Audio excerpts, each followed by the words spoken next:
The first thing people usually notice about me is what I'm not wearing. Not designer shoes, not expensive jewelry, not the newest phone, just plain sneakers, a faded backpack, and clothes that look like they've been washed too many times. So most people at Westbridge High assumed the same thing, that I was poor. And honestly, I let them believe it. My name is Emily Carter, and 3 months ago, my life changed overnight. Before that, I lived with my grandmother in a small house on the edge of town. She raised me quietly, away from attention, away from money, away from questions. I thought we were just normal. But the day she passed away, everything changed. Because during the reading of her will, a lawyer looked directly at me and said something that made the entire room go silent. Emily Carter, you are the sole heir to the Carter family estate. The Carter estate, a business empire worth hundreds of millions, hotels, real estate, investments. Apparently, my grandmother had once been the last surviving member of the Carter family dynasty, and she had hidden our identity for years to protect me from greedy relatives, from media, from people who only saw money. The lawyer asked if I wanted to move into the mansion immediately, but I said no. I wanted to finish school, like a normal person. So I transferred to Westbridge High, a school where students drove luxury cars to class, and where people like Madison Blake ruled the social ladder. Madison was everything the school worshipped: rich, popular, perfect. Her father owned half the shopping centers in the city, and she made sure everyone knew it. The first day I arrived, I walked into the cafeteria holding my tray, looking for somewhere to sit. And that's when Madison noticed me. She looked me up and down slowly.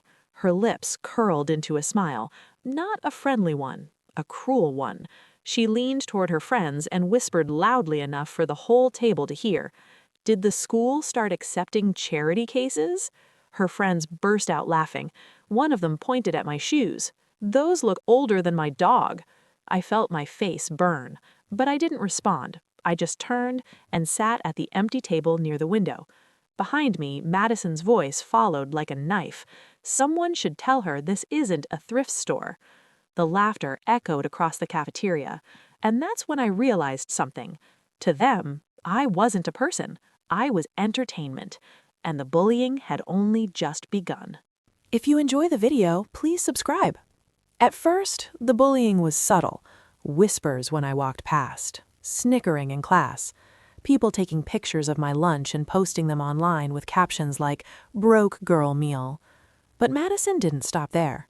One afternoon in history class, she slid into the seat behind me and tapped my shoulder. When I turned around, she was holding my backpack, 2 fingers pinching it like it was contaminated. "Is this from a yard sale?" she asked loudly. The whole class turned to look. I stayed quiet. That seemed to irritate her. Madison leaned closer. "You know what your problem is?" I didn't answer. She smirked. "You act like you belong here." Her friends laughed again. But the worst moment came 2 weeks later. It was School Spirit Day, and everyone was supposed to wear school merchandise: hoodies, jackets, hats. Most of them cost over $100. I couldn't find any in the thrift stores nearby, so I just wore my normal clothes. Big mistake. At lunch, Madison stood up on a chair and raised her voice. "Attention, everyone!" The cafeteria quieted instantly. She pointed straight at me. "Looks like Emily couldn't afford the school hoodie." Laughter erupted. My chest tightened. But Madison wasn't finished. She walked toward my table slowly, every step deliberate, every eye in the cafeteria watching. Then she pulled something from her bag.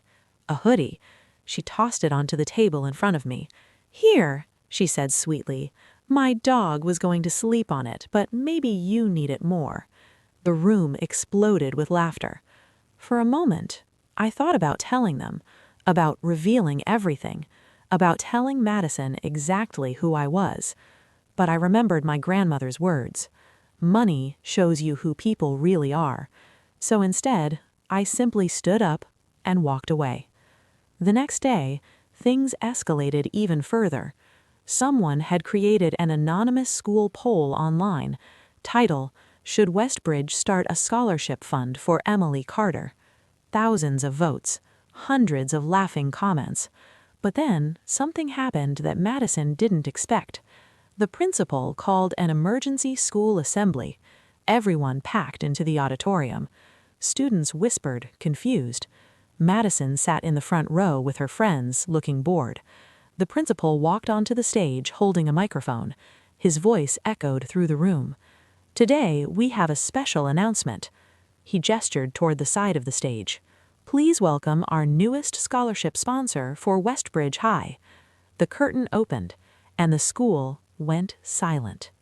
Because walking onto the stage was me. For a moment, the entire auditorium was frozen. 300 students staring at me. Madison's face twisted in confusion. The principal smiled warmly. "Many of you don't know this," he said, "but Emily Carter is the heir to the Carter Foundation." Gasps rippled through the room. Someone whispered loudly behind Madison, "The Carter Foundation? Like the billion-dollar one?" The principal nodded. "Yes, and Emily has chosen to donate $5 million to fund scholarships for students here at Westbridge." The room erupted. But Madison didn't clap. She was staring at me, her expression pale, confused, terrified. The principal handed me the microphone. My hands were steady. I looked out at the crowd, then at Madison. She quickly looked away.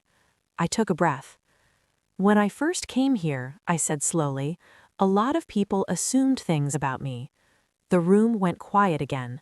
They assumed my clothes meant I was poor. A few students shifted uncomfortably. They assumed my silence meant I was weak. Madison's friends were no longer smiling. But my grandmother always told me something important. I paused. How someone treats people with less shows their real character. No one laughed now. I continued. "That's why this scholarship exists." The giant screen behind me lit up. The words appeared in bold letters. Carter Foundation Kindness Scholarship. I explained the rules. Grades mattered. Hard work mattered. But the most important requirement? Community kindness reports from teachers and students. The auditorium buzzed. Then I added one last thing. Students with records of bullying will not qualify.